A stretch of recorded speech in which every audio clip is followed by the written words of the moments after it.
33rd root word है हमारा para, PARA para. अब पैरा के एवरीवन एक से अधिक मीनिंग होते हैं।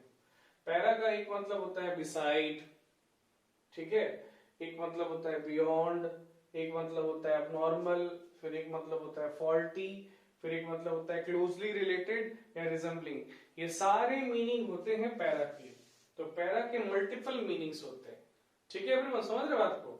बिसाइड का मतलब क्या हो गया, बगल में, है ना, नजदीक। बियॉन्ड का मतलब क्या हो गया, के पड़े, के बाहर। एबनॉर्मल का मतलब क्या हो गया, असामान्य। फॉल्टी का मतलब क्या हो गया, फॉल्ट से बना फॉल्टी। फॉल्ट मतलब क्या होता है, दोष। फॉल्टी मतलब दोष युक्त, जिसमें दोष है, जिसमें अवगुण है। क्लोजली रिलेटेड, है ना, मतलब बहुत नजदीकी से संबंध रखने वाला, या रिजेंबलिंग, मिलने जुलने वाला। तो ये सारे मीनिंग होते हैं एवरीवन पैरा के। अब पैरा से बने कुछ इंपॉर्टेंट वर्ड्स देखते हैं, उसका मीनिंग समझते हैं। तो पैरा से बना पहला वर्ड एवरीवन बहुत ही कॉमन, पैरेबल। तो पैरेबल आपको मालूम होना चाहिए, स्टोरी को बोलते हैं, कहानी को बोलते हैं। एक ऐसी स्टोरी जिसमें कोई मोरल होता है, नहीं तो कोई रिलीजियस प्रिंसिपल होता है ना, मतलब जो नैतिक शिक्षा देती है। ऐसी कहानी जो आपको नैतिक शिक्षा देती है उसको इंग्लिश में एक वर्ड में पैरेबल बोलते हैं, हिंदी में कहेंगे नीति कथा, दंत कथा, ठीक है एवरीवन।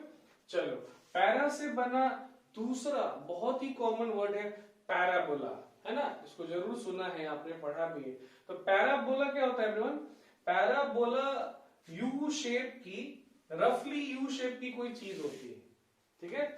यू के आकार की, वो जो लेटर होता है ना अंग्रेजी का यू, तो उस आकार की किसी भी चीज को आप पैराबोला बोल सकते हैं। कर्व को बोलते हैं, उस लाइन को बोलते हैं, या उस तरह की किसी ऑब्जेक्ट को भी पैराबोला बोल सकते हैं। हिंदी में परवलय, हिंदी में पैराबोला को क्या बोलते हैं, परवलय। चलो, पैरा से बना तीसरा शब्द एवरीवन पैराटाइम। ये भी बहुत इंपॉर्टेंट वर्ड है, पैराटाइम, बहुत इंपॉर्टेंट, बहुत कॉमन वर्ड है पैराटाइम, ठीक है। तो देखिए, पैरा का मतलब वही हो गया beside, side by side, side by side, ठीक है। और टाइम का मतलब होता है टू शो। ये आ रहा है कैमरा में, टाइम का मतलब होता है टू शो, ठीक है, to show side by side. तो पैराटाइम एवरीवन कोई भी चीज होती है ना, जो किसी दूसरे चीज के जैसा सब कुछ साइड बाय साइड दिखाती है, मतलब टिपिकल एग्जांपल और पैटर्न ऑफ समथिंग एल्स, है ना, किसी एक चीज का आदर्श उदाहरण, है ना, प्रतिमान कह सकते हैं आप। तो पैराटाइम अगर इसको आप नाउन कंसीडर कर रहे हैं तो इसका मतलब एग्जाम्पल हो जाता है, नमूना, उदाहरण, प्रतिमान, है ना, जो दूसरे चीज का है, ठीक है। ये था तीसरा वर्ड। चौथा शब्द है एवरीवन पैराशूट। ये बहुत ही कॉमन वर्ड है, पहले समझते हैं पैराशूट क्या होता है। तो पैराशूट एवरीवन कहा जा रहा है कि इक्विपमेंट का एक पीस है ना, औजार का एक प्रकार है, that lets the person fall to the ground slowly, है ना, जो किसी व्यक्ति को जमीन पे धीरे धीरे गिरने पर क्या करता है, हेल्प करता है ना। वो ऊपर हवाई जहाज से नीचे कूदता है, अब वो धीरे धीरे जमीन पे आए ताकि उसकी टक्कर जमीन से जोरदार ना हो, इसलिए वो पैराशूट यूज करता है, पैराशूट पहन लेता है, मतलब उस इक्विपमेंट को यूज करता है। तो देखिए, उसको हिंदी में एक शब्द में कहते हैं अवतरण छत्र। अवतरण छत्र, वो एक छतरी टाइप की ही दिखती है, आपने जरूर उसको देखा होगा। चलिए, अब वर्ड्स को स्प्लिट करके उसके मीनिंग को डिकोड करने की कोशिश करते हैं। देखिए, तो पैरा का मतलब हो गया यहाँ पर, पैरा का मतलब हो गया यहाँ पर protection against, protection against. Para का मतलब हो गया एवरीवन प्रोटेक्शन अगेंस्ट, और शूट का मतलब होता है फॉल, शूट का मतलब हो गया फॉल। तो प्रोटेक्शन अगेंस्ट फॉल, है ना, तो वो चीज जो आपको गिरने से, तेजी से गिरने से प्रोटेक्शन देती है, उसको पैराशूट कहते हैं, ठीक है। हिंदी में एक शब्द में अवतरण छत्र। पांचवा शब्द एवरीवन पैराडॉक्स। पैराडॉक्स, पैराडॉक्स क्या होता है समझते हैं। पैराडॉक्स, पैराडॉक्स एवरीवन एक प्लेस होता है, एक जगह होती है, एक प्रोटेक्टिव प्लेस होती है ना। एक ऐसी जगह होती है जहाँ पे जाके आप सुरक्षित रहते हैं, जहाँ पे आप जाके छिप सकते हैं, बच सकते हैं। बिहाइंड अ ट्रेंच, है ना, किसी खाई के पीछे, अगेंस्ट एनिमी फायर, है ना, किसी एनिमी के फायर के विरोध में, ठीक है। चलिए, तो प्रोटेक्टिव प्लेस को कहा जाता है एवरीवन पैराडॉस। अब पैराडॉस को स्प्लिट करके उसके मीनिंग को डिकोड करते हैं। देखिए, तो पैरा का मतलब वही होता है जो अभी बताया मैंने आपको, प्रोटेक्शन अगेंस्ट, और डॉस का मतलब इंग्लिश में होता है बैग, है ना। तो मतलब एक ऐसी जगह जहां पीछे जाकर आप बचे रह सकते हैं, प्रोटेक्टेड रह सकते हैं एनिमी फायर से, दुश्मन के वार से, दुश्मन के अटैक से। आगे बढ़ते हैं, छठा शब्द है एवरीवन पैरा से बना हुआ, पैरालीगल, ठीक है। तो लीगल का मतलब तो समझ ही रहे हैं, anything that is related to law. Legal का मतलब आप यहाँ ना लॉयर ही समझो, वकील ही समझो, ठीक है। अब पैरा का मतलब अब हो जाएगा बिसाइड्स। पैरा का मतलब इस वर्ड में हो जाएगा बिसाइड्स, है ना। तो बिसाइड्स अ लॉयर, तो मतलब वो व्यक्ति जो लॉयर के साथ होता है ना, जो लॉयर का असिस्टेंट होता है, उसको पैरालीगल बोलते हैं, ठीक है। अब उसको जानकारी होती है कानून की, लेकिन वो इतना भी एक्सपीरियंस नहीं होता है कि वो कोई केस कोर्ट में लड़ सकता है। हाँ, लेकिन असिस्ट करते करते लॉयर को वो सीख जाता है सब कुछ। तो लॉयर का असिस्टेंट होता है कौन, पैरालीगल। आगे बढ़ते हैं, छठा शब्द पैरालिसिस। पैरालिसिस क्या होता है, paralysis is the loss of the ability to move, है ना। तो अपने हाथ पैर को चला पाने की योग्यता का लॉस पैरालिसिस कहलाता है एवरीवन। इसी को हिंदी में लकवा कहते हैं या पक्षाघात कहते हैं। मतलब ये एक तरह से क्या है, एक तरह से कंडीशन है, ये एक तरह से डिजीज है ना, जिसके शरीर में पैदा होते ही आपके बॉडी मूवमेंट्स ही बन जाते हैं, हाथ पैर सब मूव करना बंद हो जाते हैं, पैरालिसिस। चलिए, अब वर्ड्स को स्प्लिट करके इसके मीनिंग को डिकोड करते हैं। तो पैरा का मतलब इस वर्ड में भी है बिसाइड, और लिसिस, LYSIS, लिसिस का मतलब होता है टू लूजन, है ना, लूज से बना लूजन, LOOSEN, लूजन। लूज मतलब क्या होता है एवरीवन, ढीला, और लूजन मतलब क्या हो जाता है, ढीला करना, ठीक है एवरीवन। तो इस कंडीशन में, इस स्टेट में क्या होता है, आपका जो बॉडी पार्ट होता है, आप खासकर आपका जो लिम्स होता है जो मूव कर सकता है, वो लूजन हो जाता है, वो ढीला हो जाता है। मतलब आपकी एबिलिटी, आपकी क्षमता उसको मूव करने की खत्म हो गई। सातवां शब्द एवरीवन पैरानोइया।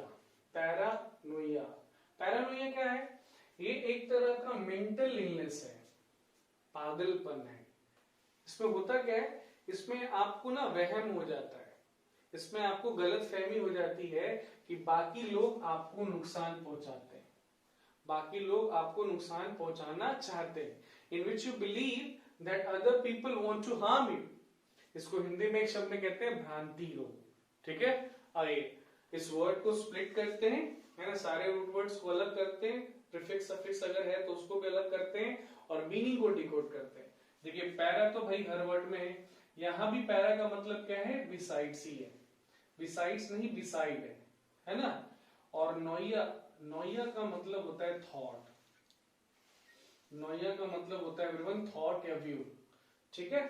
तो एक अलग तरह की सोच आपके दिमाग में आ जाती है, भ्रांति आ जाती है, वही पागलपन आ जाता है। क्या, यही कि बाकी लोग ना आपको मारना चाहते हैं, आपको हानि पहुंचाना चाहते हैं, आपका नुकसान पहुंचाना चाहते हैं, पैरानोइया एवरीवन। आगे बढ़ते हैं, आठवां शब्द है पैरानॉर्मल, ठीक है। नॉर्मल तो समझ ही रहे हो, नॉर्मल का मतलब सामान्य होता है, और पैरा का मतलब यहाँ भी बिसाइड ही है, बिसाइड नॉर्मल, बियॉन्ड नॉर्मल, मतलब सामान्य से पढ़े, असामान्य, अनयूजुअल, अनकॉमन, है ना। तो पैरानॉर्मल बोलते किसको, किसी इवेंट को या किसी सब्जेक्ट को, किसी घटना को बोलते हैं या किसी विषय को बोलते हैं, that can not be explain by science और रीजन, है ना। ऐसी कोई घटना या ऐसा कोई विषय जिसको साइंस विज्ञान एक्सप्लेन नहीं कर सकता है, साइंस विज्ञान समझा नहीं सकता है, या उसको आप तर्क पे नहीं बांध सकते। तो ऐसे किसी भी इवेंट को या सब्जेक्ट को पैरानॉर्मल बोलते हैं एवरीवन, इंग्लिश में एक वर्ड में, और हिंदी में कहते हैं असामान्य, है ना, असामान्य घटना, असामान्य विषय, है ना, पैरानॉर्मल एक्टिविटीज सुनते होंगे आप लोग। चलिए 9वें शब्द पर आते हैं हम लोग। 9वां शब्द है पैराफर्नालिया। पैराफर्नालिया, सॉरी गलत पढ़ा मैंने, पैराफर्नालिया, ठीक है, पैराफर्नालिया। तो यहां भी पैरा का मतलब बिसाइड ही है, ठीक है, और फर्नालिया का मतलब होता है एवरीवन डाउरी। फर्नालिया का मतलब होता है एवरीवन डाउरी। डाउरी मतलब दहेज, पैरा का मतलब बिसाइड, तो दहेज के अलावा, ठीक है। तो आप जानते हैं शादी विवाह में दहेज के अलावा माता पिता अपनी बेटी को बहुत सारी चीजें भेजते हैं, तो ऐसा ही कुछ मीनिंग होता है पैराफर्नालिया का। Paraphernalia means what, a large number of different objects, ठीक है, अलग अलग ऑब्जेक्ट्स का लार्ज नंबर, अलग अलग सामानों की बड़ी संख्या, that you need for a particular purpose, जिनकी आपको जरूरत होती है किसी खास काम के लिए, है। हिंदी में एक शब्द में आप कह सकते हैं सात सामान, ठीक है। तो डाउरी दहेज, पैसे के अलावा बाकी सारी चीजें, तो बहुत सारी चीजें पेरेंट्स देते हैं अपने डॉटर को, तो बस a large number of different objects that you need for a particular purpose, सात समान। 10वें शब्द पर आ गए। 10वां शब्द एवं पैराफ्रेज। पैराफ्रेज, यहां भी पैरा का मतलब बिसाइड है, और फ्रेज तो आप लोग समझते हैं वाक्यांश होता है। अब पैराफ्रेज का मतलब पहले समझते हैं। पैराफ्रेज ये वर्ब है, इसका मतलब होता है to express something again using different words so that it is easier to understand. समझ रहे बात को? तो किसी बात को एक्सप्रेस करना फिर से दूसरे शब्दों का इस्तेमाल करके, किसी बात को दूसरे शब्दों का इस्तेमाल करके फिर से व्यक्त करना, ताकि वो आसानी से, है ना, और अच्छे तरीके से समझ में आ जाए। हिंदी में एक शब्द में भावना क्या है, भाव अनुवाद करना, भाव अनुवाद करना, ठीक है एवरीवन। तो चलिए, पैरा का मतलब हो गया बिसाइड, और फ्रेज का मतलब तो वाक्यांश होता ही है। फ्रेज का मतलब आप यहाँ पे समझ जाइए, टेल, बताना, है ना, मतलब अलग से बताना, अलग से बताना, अलग से एक्सप्रेस करना दूसरे शब्दों का इस्तेमाल करके, ताकि वो बात अच्छे तरीके से, बहुत अच्छे तरीके से समझ में आ जाए आपको, ठीक है। जैसे टीचर्स बराबर पैराफ्रेजिंग करते हैं, है ना, स्टूडेंट्स को किसी कॉन्सेप्ट को, किसी टॉपिक को, है ना, वो अलग अलग शब्दों में समझाते रहते हैं, बताते रहते हैं, ताकि स्टूडेंट्स इजीली समझ जाए। आगे बढ़ते हैं एवरीवन। 11th और लास्ट वर्ड है पैरा से बना हुआ एवरीवन, पैरासोल। पैरासोल क्या होता है? तो पैरासोल एवरीवन एक अम्ब्रेला होता है ना, लाइट वेट अम्ब्रेला, छोटी छतरी होती है जिसका इस्तेमाल किया जाता है धूप से बचने के लिए। तो धूप से बचने के लिए जिस छतरी का इस्तेमाल होता है उसको पैरासोल बोलते हैं। आइए उसको स्प्लिट करते हैं। देखिए, पैरा का मतलब यहाँ पे है प्रोटेक्शन अगेंस्ट, ठीक है, और सोल का मतलब सन होता है। पैरा का मतलब प्रोटेक्शन अगेंस्ट और सोल का मतलब सन। तो प्रोटेक्शन अगेंस्ट सन, तो वो चीज जो आपको सन से, सनलाइट से बचाती है, वो चीज पैरासोल कही जाती है एक शब्द में इंग्लिश में, और हिंदी में आप उसको छतरी बोलिए, छोटी छतरी बोलिए। चलिए, तो 33वें रूट वर्ड के बाद हम लोग आते हैं 34वें रूट वर्ड पे, जो कि है पैथ, PATH, पैथ। ये भी बहुत इंपॉर्टेंट रूट वर्ड है एवरीवन। इसके दो मीनिंग होते हैं। इसका एक मतलब होता है फीलिंग, और दूसरा मतलब होता है डिजीज। फीलिंग यानी भाव, भावना, इमोशन, जज्बात, एहसास, और डिजीज यानी रोग या बीमारी, ठीक है एवरीवन। तो पैथ से बने कुछ बहुत इंपॉर्टेंट वर्ड्स को देखते हैं, जो बराबर हम यूज करते हैं, बराबर हमारे एग्जाम्स में आता है, हमसे पूछा जाता है। तो पैथ से बना भैया पहला शब्द है अपैथी।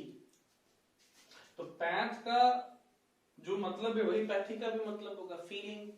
और ए तो हमारा पहला रूट वर्ड था, जो मतलब मैंने पढ़ाया था, अगर आपको याद हो तो, AMN।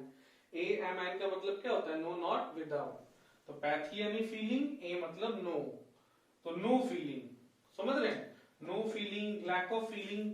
तो lack of feeling is called what? Apathy, और lack of interest is called what? Apathy. दूसरे वर्ड में और सिंपल वर्ड में अपैथी को आप कह सकते हैं डिसइंटरेस्टेडनेस, और हिंदी में आप उसको कहेंगे भावहीनता, उदासीनता, बेरुखी उर्दू में बोलते हैं, समझ रहे हैं, अपैथी। चलिए, दूसरा शब्द है एवरीवन पैथ से बना हुआ एम्पैथी।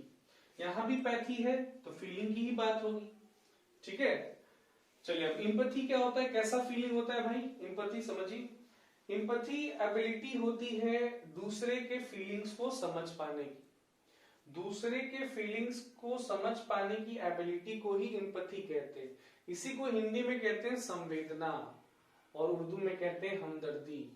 ठीक है, सुन रहे समझ रहे हैं। जैसे कोई घटना किसी के साथ घटती है, कोई घटना कोई दुर्घटना खास तौर पर किसी के साथ घटती है, किसी के साथ कुछ बुरा होता है, कुछ दुखद होता है, ठीक है, और वही चीज आपके साथ भी पहले हो चुका है, तब आपके पास ना एबिलिटी है ना, उसको कैसा फील हो रहा होगा। ठीक है, तो वो एबिलिटी तभी होगी आपके पास जब उस दुखद चीज को आप एक्सपीरियंस कर चुके होंगे।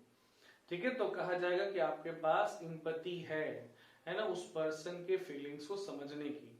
तो एम्पैथी एवरीवन, दूसरे के फीलिंग्स को समझने की एबिलिटी, हिंदी में संवेदना या हमदर्दी। थर्ड वर्ड है एवरीवन सिंपैथी, पैथ से बना हुआ तीसरा शब्द है सिंपैथी। ठीक है, सिंपैथी भी क्या है, फीलिंग्स है ना, feelings of being sorry for somebody. ठीक है, अब किसी व्यक्ति को दुख हुआ, उसके दुख से आप भी दुखी हो गए, इसका मतलब कि आपके अंदर उस व्यक्ति को लेकर सिंपैथी है, सहानुभूति है। ठीक है, तो दूसरों के दुख से दुखी होने के फीलिंग को सिंपैथी कहते हैं, दूसरों के दुख से दुखी होने के फीलिंग को एवरीवन सिंपैथी कहते हैं, सहानुभूति कहते हैं, है ना। पैथ है, पैथी है, तो फीलिंग की तो बात होगी ही। सिन का मतलब वही होता है, जो सिन का मतलब होता है SYN सिन, सेम, है ना, तो सेम फीलिंग, जो फीलिंग उसको हो रहा है वही फीलिंग आपको भी हो रहा है, तो सिंपैथी। चलिए चौथा शब्द एवरीवन पैथेटिक, पैथ से बना पैथेटिक, तो पैथेटिक को हिंदी में कहते हैं दयनीय। अब दयनीय का मतलब क्या होता है, कोई भी चीज एवरीवन जो आपको पीटी फील करा दे और सैडनेस फील करा दे। पीटी यानी दया की भावना आप में जगा दे, और दया के साथ साथ आपको सैडनेस का भी फीलिंग जगा दे। तो ऐसी कोई भी चीज जिसको देखकर, सुनकर, है ना, जिसके बारे में जानकर आपको दया आए उस पर, है ना, आप उदास हो जाए उसके ऊपर, तो वो चीज पैथेटिक कहलाती है, हिंदी में दयनीय कहलाती है। जैसे कहा जाता है कि भारत में किसानों की स्थिति दयनीय है, the condition of farmers in India is pathetic. तो किसान का जो भी कंडीशन है उसके बारे में सुनकर, देखकर, पढ़कर, समझकर हमें एक तो दया आता है उनके ऊपर, और दुख भी होता है, हम उदास भी हो जाते हैं, तो दयनीय। आगे बढ़ते हैं एवरीवन, पांचवा शब्द है पैथोस, पांचवा शब्द एवरीवन पैथोस। ठीक है, पैथोस का मतलब क्या होता है, पैथोस भी एवरीवन क्या है, एक तरह का फीलिंग है, एक तरह का पावर है। पावर किसका, परफॉर्मेंस का, किसी प्रदर्शन का, किसी ड्रामा एक्टिंग का। ठीक है, जो सैडनेस और सिंपैथी का फीलिंग प्रोड्यूस करता है ना, तो वो पावर जो सैडनेस और सिंपैथी के फीलिंग को प्रोड्यूस करे उसको पैथोस कहते हैं। पैथोस को हिंदी में कहते हैं एक शब्द में करुणा। ठीक है, तो करुणा वो चीज है जो आपके अंदर उदासी और सहानुभूति पैदा करती है। और ये जो करुणा है, जो पैथोस है एवरीवन, ये परफॉर्मेंस में होता है, किसी एक्टिंग में, किसी ड्रामा में होता है। ठीक है, ओके, आगे बढ़ते हैं। छठा शब्द है एवरीवन पैथोलॉजी।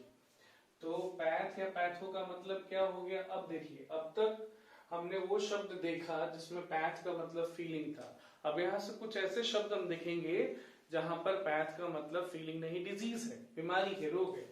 देखिए यहाँ पे पैथ का मतलब हो गया डिजीज, यहाँ पे इस वर्ड में, और इसके बाद जितने भी वर्ड्स आएंगे सब में पैथ का मतलब क्या हो जाएगा, डिजीज।